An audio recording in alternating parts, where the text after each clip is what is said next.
Two things.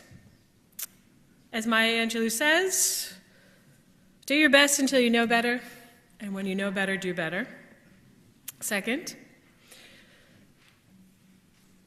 good judgment comes from experience, and experience comes from poor judgment. Keep those two thoughts in your mind. Since I've journeyed through this thing called life now for almost 52 blessed years of trials, tests, magnificent ups and spectacular downs, achievements and many setbacks, I've come to realize that I personally need guiding principles like guardrails along my path to help me stay focused and, more so than not, safe. Over the years, or even more recently, perhaps you've heard me share a few of these guardrails, like I prefer to live in a glass house, you're only as sick as your secrets, work smarter, not harder, grace abounds, life is super lifey right now, no to you is yes to me as I serve from my saucer and not my cup. None of these are original.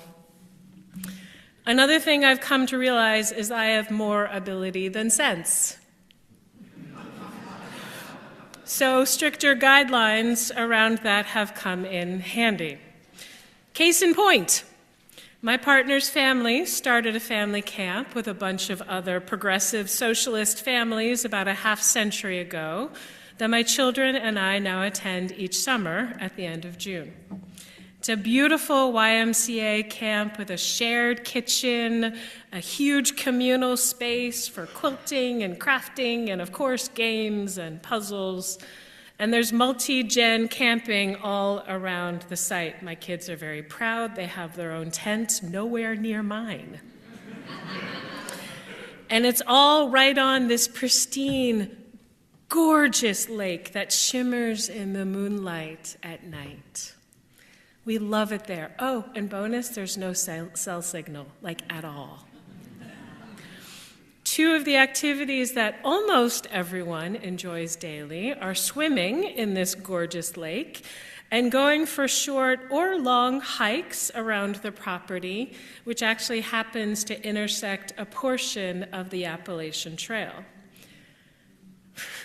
And so, one morning, I was up early because my internal clock is actually broken / affixed to waking up before sunrise. And so I decided to go for a hike around the lake. Others had done it. I think it was my first or second summer there. This is a few years ago. Others had done it, so I didn't think much of doing it myself. So there I go in my flip-flops. More sense than ability, remember that? In my flip-flops for a hike around the lake, which is about 2 miles or so. About halfway through, I realized I missed the flash for the trail and quickly saw that the only trail left that I could kind of see was actually close down by the water. So I bopped down there, again trying to find the trail, and suddenly I am encased in brambles. It's all bushes, small trees, tall grass, and I'm getting more and more stuck. It's actually more like bushwhacking. I did not have my machete with me. That would have helped. It was more like bushwhacking than actual hiking at this point. And I realized I only had two choices. One, bushwhack my way back out, which, considering how cut up my legs and hands already were at that point, wasn't ideal. Again, flip-flops. Or two, make my way down to the water and swim the half mile or so across the lake to the beach that I could see on the other side. More ability than sense. So I tuck my flip-flops into the back of my shorts and dive into the water.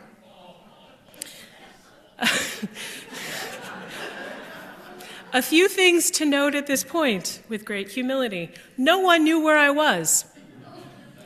Big mistake. Second, no one could see me where I was swimming. Another big mistake. Third, if anything happened, help was not only really far away, help was most likely fast asleep. Another potentially catastrophic mistake. Oh, and fourth, I had no idea what was in the water. And quickly my mind called up the images of snakes and turtles and massive fish with gnashing teeth and other things that bite and sting. But what choice did I have? So I started swimming. That slow half-mile across a dark lake before sunrise, and you may know I'm a strong swimmer. The swimming part, that was the easy part, actually. This slow half-mile swim across the lake before sunrise with that semi-panic flooding my brain, but stroke by stroke, I made it across, and I walked back to my tent and my sleeping family, all none the wiser of what that morning could have been. This almost tragic experience came roaring back to me when I was thinking about this morning's service and our vast internal reservoirs of resilience along our resistance. So I need to set and hold up those boundaries for myself to keep myself safe, sane, and happy, sort of what Lexi was sharing this morning about the Rat Pack. That was perfect. That was like one of those resonance moments. And one of my newest guardrails is don't do dumb stuff.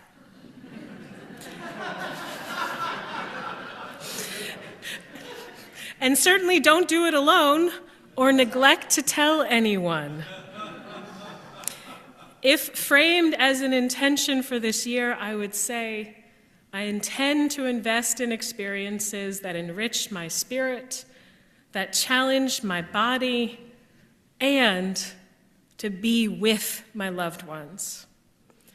I intend to resist the lie of toxic self-reliance. I intend to resist the toxic lie of self-reliance and individualism. And I intend to lean into community and care. And there's a reason why intention feels more apt in this moment. Every year as January arrives, I find myself circling back to that same gentle truth. New Year's resolutions, I don't find them helpful. They feel too fragile to hold a real life. They can sound brave on paper. They sound brave until January 20th or so, because they rarely carry the weight of grounded wisdom or the tenderness we actually need. And yes, this turning of the year, this new season, this turning matters. As one year closes and another one begins, as the light returns slowly after the solstice, the blessed solstice, and the calendar clicks forward. Beloveds, we are given a true gift. Not to demand this reinvention of ourselves, I think that's really unhelpful. But it's a renewed invitation to live with intention. For us, as people of faith and conscience, that invitation is shaped by covenant, that vow of the heart.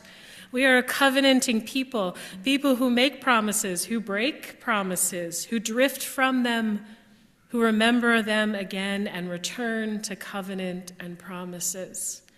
We practice again and again what it means to belong to one another with care, accountability, and love.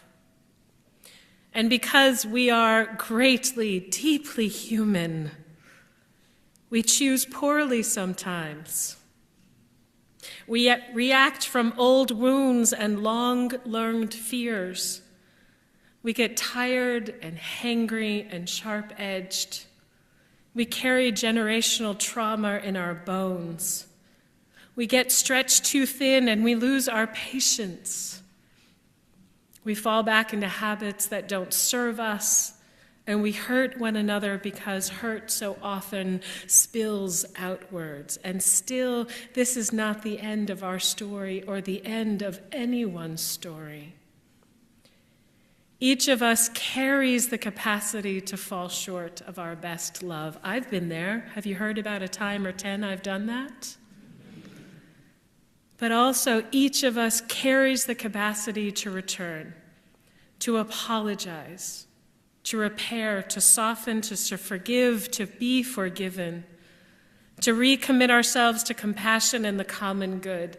So as I arrived back at that campsite, everyone asleep, soggy to the bone and cold and chilled, but safe, one of my family members awoke. The first thing I did was apologize for the harm that they did not realize that I could have caused them and this entire community.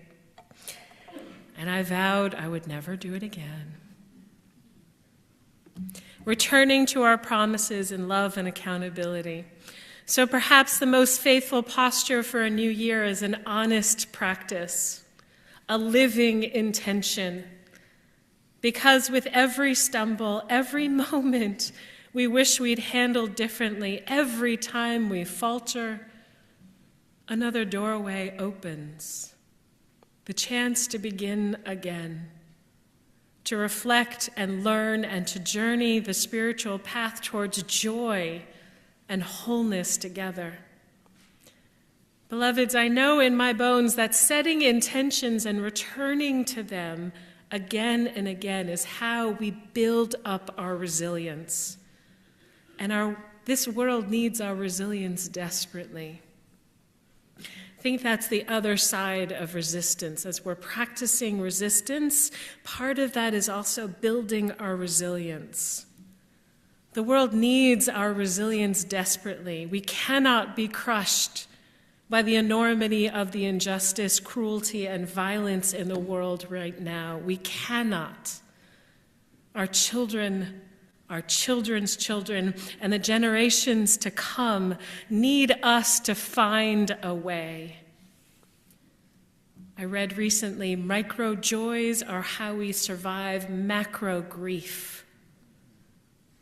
So in a few moments, I will ask the ushers to come forward and hand out letters of intention and an envelope. Actually, you can start right now. Y'all can listen while they move, right? Yeah, of course. And for our online ushers, if you could post the link in the chat for the letter of intention for our online beloveds. It is a sheet where you are welcome to share a few words, a quote, an image, or even some encouragement back to yourself. These letters of intention are a letter from your past self to your future self that you'll receive back in May. So we ask you to put your address on the front, and we will mail it, we'll address it, we'll stamp it, and make sure you get it back in the spring. Beloveds, this is your opportunity to dedicate your intention or intentions for this year, and then have a gentle check-in about halfway through the year. We are called to be a people of transformation, continuously learning, growing, moving with the spirit of life. May your wisdom, like your intention, be a blessing to our world. And my prayer for you this day is that you won't have to find yourself soggy, exhausted, and thoroughly embarrassed by the grandness of your arrogance to stumble upon another great truth of your life-affirming intention.